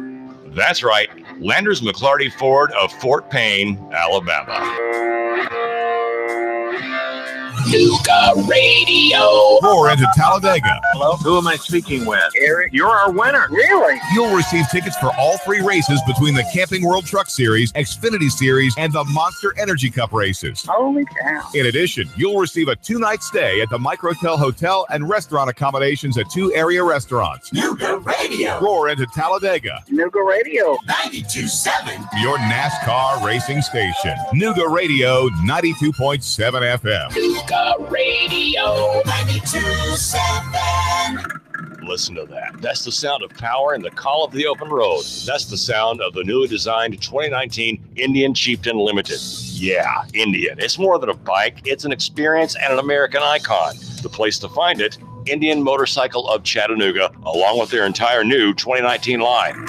The open road is calling. Answer the call. Go to Indian Motorcycle of Chattanooga. Just look for the sign on 153 and Nicola. Indian Motorcycle, the true American original. Join Nuga Radio and the Gridiron Gang live from 7 to 9 at Starbucks at 10 North on the North Shore. We're talking all things high school football. There's a specialty brew or refresher weekly inspired by the game of the week. Sweet treats, extended hours all season long, and we're pet friendly. Portions of all proceeds support local schools and educational scholarships, as well as after-school programs.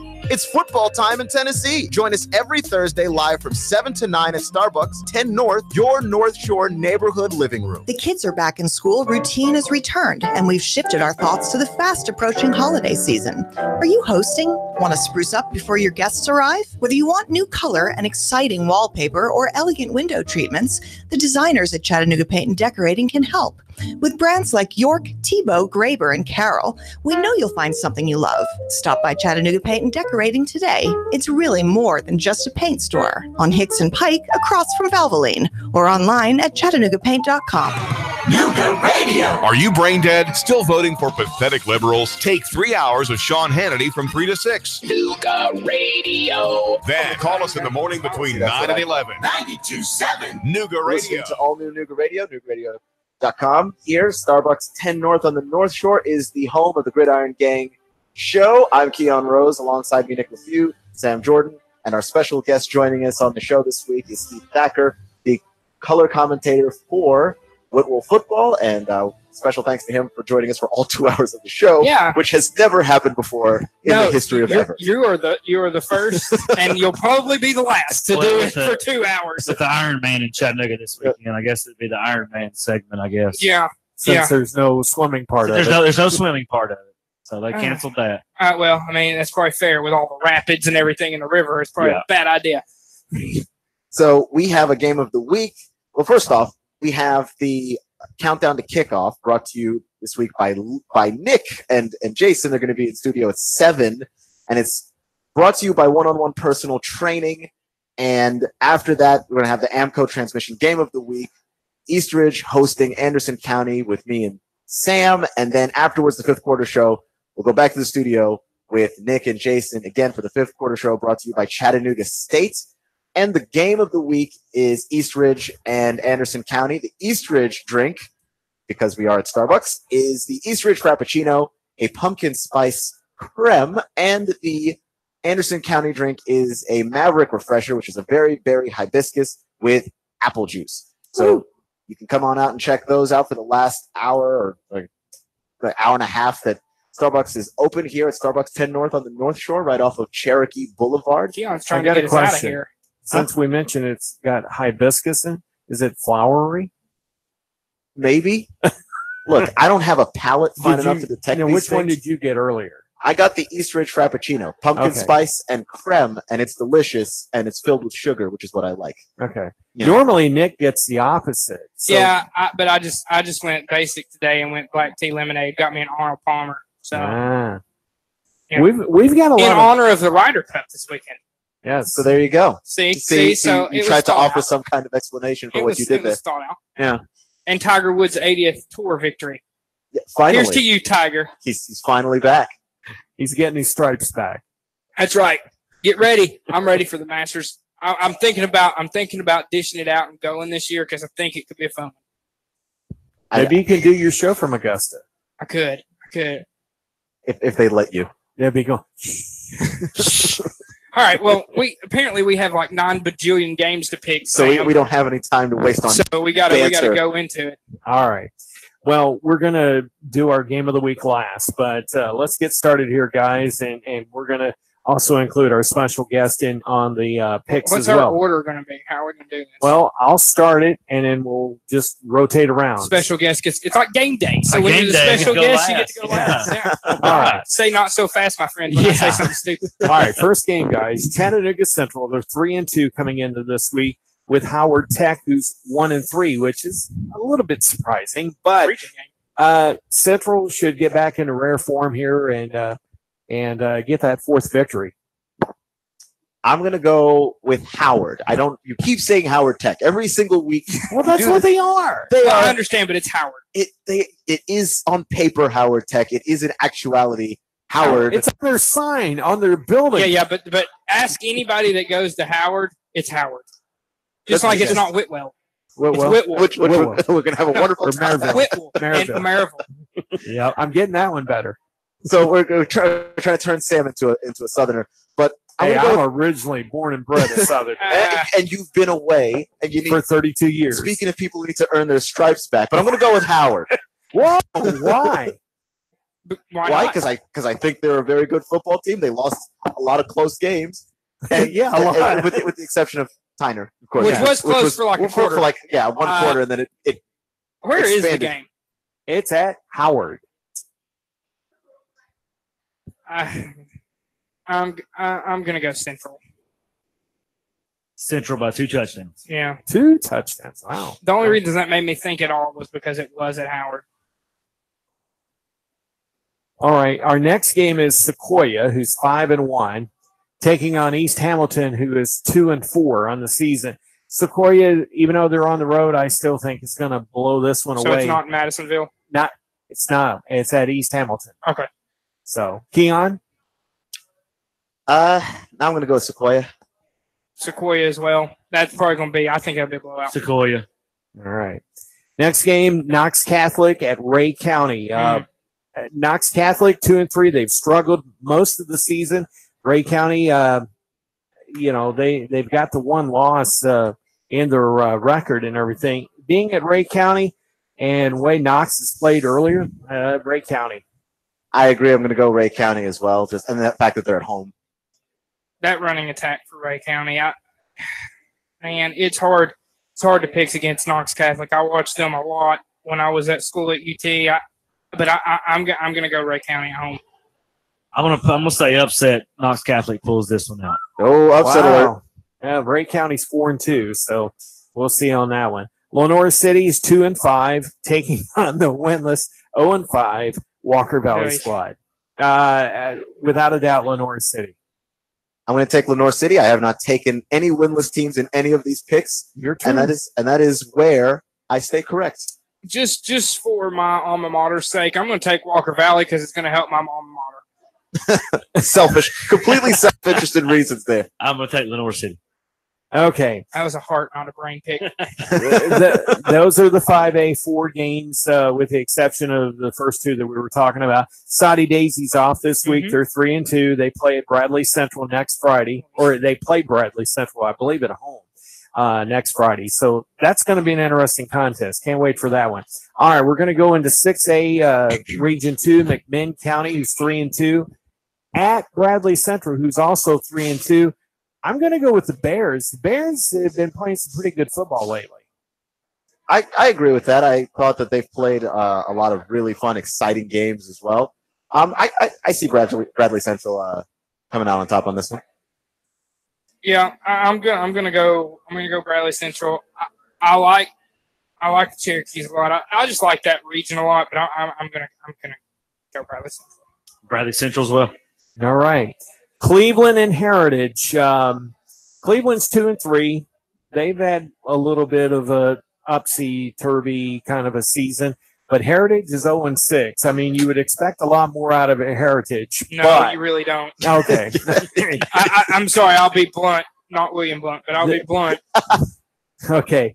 I'm going to go with Cleveland on this by a touchdown. I'm going to go Cleveland as well. Cleveland by a lot. Yeah, Cleveland by 2 scores or more. Ooh, all right. Another 6A 2 game, William Blount. Blunt. It's a governor. Okay. Sam, it was a former governor. All right. 2-4, Maryville, who's 4-1. At Maryville. Maryville. No, not Mary. Maryville. All right. I'm gonna help you, Sam. I'm gonna get you 3. Yes, I'm beyond help. But Maryville at home with a pretty sizable win. Yeah, Maryville. Governors don't stand a chance. Rebels win big. Maryville by a lot. Coach Shadows does a good job at William Blunt, but not against Maryville. Right. All right. Otherwise, off this week in 6A, they're going to be playing at McMinn County next Friday. Our next set of games has the Grundy County Auction Incident on the road this week. They're 1-4 at Cannon County, who's 3-3. Cannon County. Cannon County. Cannon County. Cannon, who coming into this year had a huge winless streak, broke it, and they are actually coming along. We will see them at Whitwell in a couple of weeks, but Cannon County wins this one going away, unfortunately. Another 3A Region 4 game, Smith County, who's 1-4, taking the road over to Dunlap to visit Sequatchie County, who's 3-2. I think the boys of Dunlap are going to come away with another victory and go 4-2. Yeah, I want to be a contrarian on this one, but actually I agree with you. Sequatchie. Yes, Sequatchie's 2 losses are misleading. They were to Meigs County and South Pittsburgh. So I'm going to say very misleading. Right. So you can throw the 3-2 record out there, but you got to throw an asterisk. Sequatchie County by 2 touchdowns. All right. This, I think, is going to be the big game of the week in the entire region. Believe it or not, York Institute and Upperman coming into contest undefeated in 3A Region 4. York Institute's 5-0, Upperman 6-0 at Upperman. I'll go with Upperman to go 7-0. York Institute. Keon's like, I don't know either one of these schools. I picked the team. Upperman. I'm going to go Upperman as well. Like I mentioned to you guys earlier, their new head coach used to be at Sequatchie County, Adam Kane, and has done a phenomenal job at Upperman. All right. 2A Region 2 Meigs County, who is 6-0, going up against an 0-6 Cumberland County.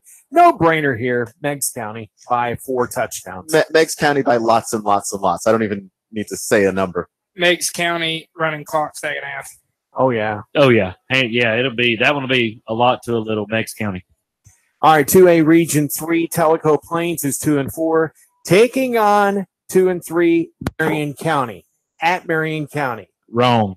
That game has been moved to Boyd Buchanan. Oh, because of the weather. Because Marion County's field is underwater, so it will be played on the turf at Boyd Buchanan. Oh, okay. So road game for both teams. Road game for both teams, neutral site. It's like a bowl game. But it's still going to be Marion County.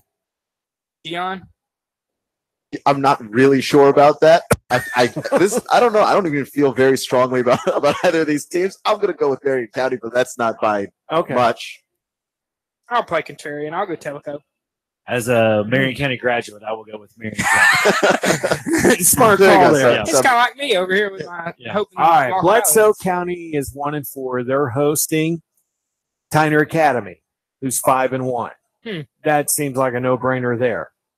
Tyner by 3 touchdowns. Well, I'm just a big Tyner fan as of this season. I've just enjoyed watching them. Any chance that I've gotten to see them, I'm going to go Tyner. Tyner by a lot. Tyner's up by 3 touchdowns at the end of the first quarter. Tyner running clock second half. Loudon 0-6 taking on an 0-6 McMinn Central. So the battle of the winless in 3A Region 3. Even though it's at McMinn Central, I'm going with Loudon. I'm going to go with McMinn, but again, you're kind of looking around to see what kind of response they got from mine. I mean, it's an 0-2 the 2 completely defeated teams. Yeah, I'm not looking for a response. I'm just trying, is there a coin flip I can do in my head real quick? Like, who's even going to come out on top here? I'm just going to take McMinn. I'm going Loudon. I go Loudon as well. This will be the pillow fight of the week. I'm going to go with Loudon in this one. On the Ocho 8 or whatever. Ocho 8. Yeah, right. ESPN the Ocho. The Boo Boo Bowl. All right, Brainerd, who's 3-3, at Signal Mountain, who's 2-4. I was impressed with you guys doing the Signal Mountain game as well as the Brainerd game earlier in the season. Brainerd seems like they're the team that may have their act together. Signal Mountain, you just don't know who's going to show up when. I'm going to go with Brainerd with the road victory. I'm going to go with Signal Mountain. They got a couple of wins under their belt the last couple of weeks. I think that maybe the things are starting to get rolling for them. And I really hope they would be a whole lot better earlier in the year, but I think that they can put it together. I really now. thought that they would have been. Brainerd can out-athlete Signal Mountain, but Signal Mountain's going to win the game. And Signal's got depth, too. Yeah, Signal got two-game winning streak going. I think that passing attack is too much for Brainerd, but I do think it could be one of the closer games in our area. All right, Sweetwater, who's 1-4 at the 4-0 Red Bank Lions at Red Bank. Homecoming for the Red Bank Lions. Oh, boy. So Red Bank, I think, will probably have their way with Sweetwater, and I'd say by a couple touchdowns before the half. Yeah, it's hard to pick against Red Bank at home, homecoming crowd. Yeah, and the way that they've been playing and offensively, they seem to be able to do anything that they want. Red Bank, but it may be closer than you think. Red Bank, and the hardest choice is picking homecoming queen instead of the winner for this game. Yeah. All right, the next game, it's like it'll be done by halftime, if not by the end of the first quarter. South Pittsburgh, who's 5-0, hosting the 0-6 Copper Basin team. South Pittsburgh is going to win this by 7 scores. That's being generous. That's being generous. Yeah. I mean, before half. No, South Pittsburgh. Look, I haven't picked Copper Base in a single game this entire season. I picked them last week just to be nice. Just to be nice, but I'm not going to start picking them now against South Pittsburgh. South Pittsburgh South Pittsburgh may have third-string people in by the fourth quarter.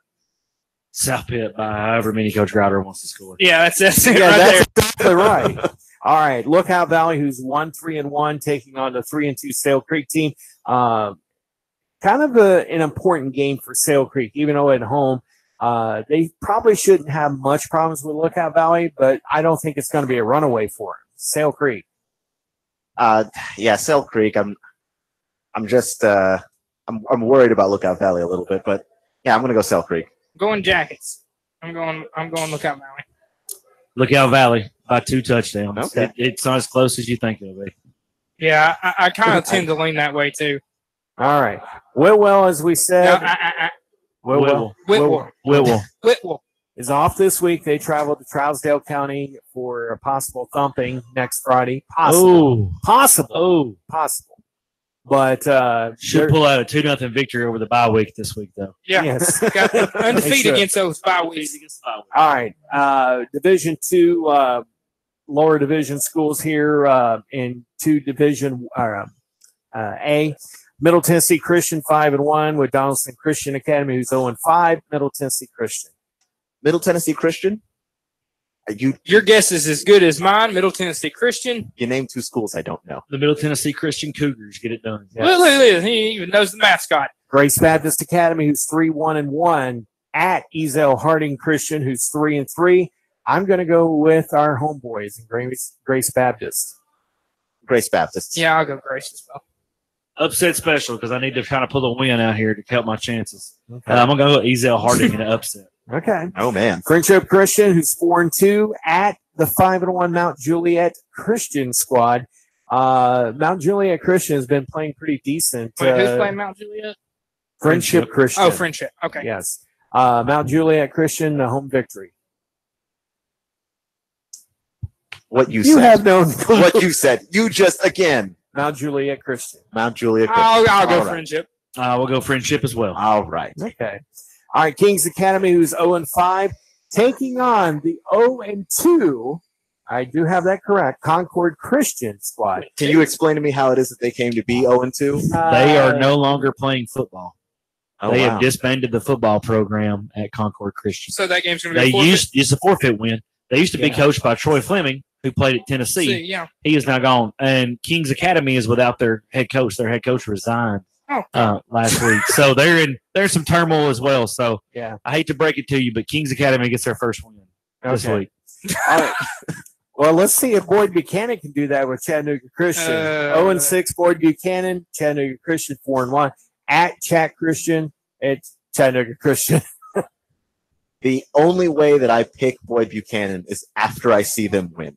Okay. So that I know that it can actually happen. Yeah. Chargers run away. Coach Mariakis won't let it get ugly because he's that kind of guy, but CCS by a couple. Enough. A couple. You're being generous. CAK, who's 1-5, which is unusual. At Silverdale Baptist Academy, who's 3-2. Silverdale by 2 scores. It could be a good game. Silverdale because they're at home. Knoxville bias. I'm going to go CAK, Christian Academy in Knoxville. Wow. I will go CAK as well. Wow, you guys surprised me. All right. Well, why? Because we know what we're talking about?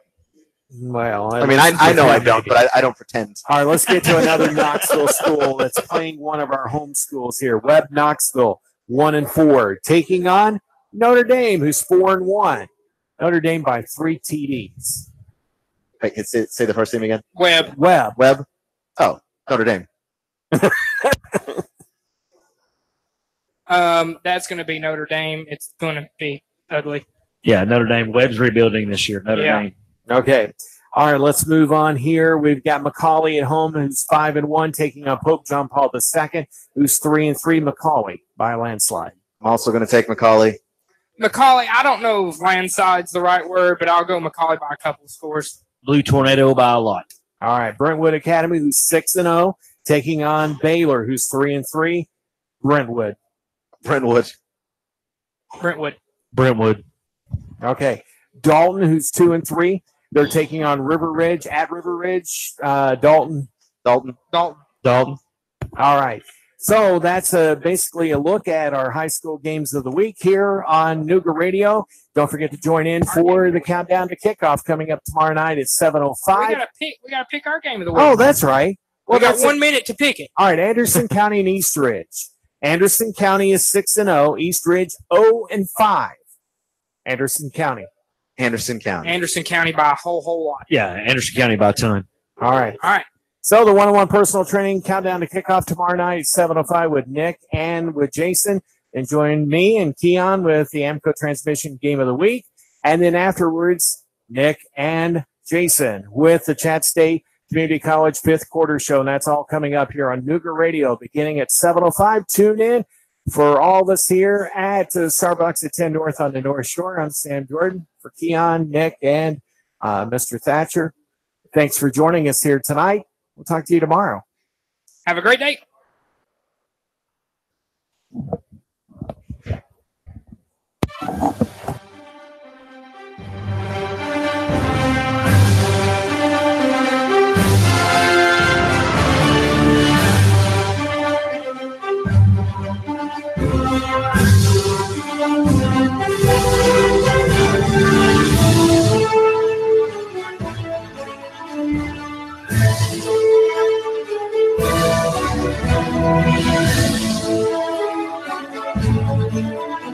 Traffic, news, and information. Nooga Radio. Digital FM 95.3 HD4 and 92.7 FM. 3, 2, 1. Chattanooga Radio. Digital FM 95.3 HD4. 92.7 FM's news now. 5 Brainerd High School students were rushed to the hospital after ingesting what they're calling an unknown substance and suffering from serious side effects. They're now listed in stable condition. The school was placed on soft lockdown yesterday amid flooding. Canine units were called in to sniff out backpacks to see if there were narcotics. Unconfirmed reports say the substance was ingested in pill form.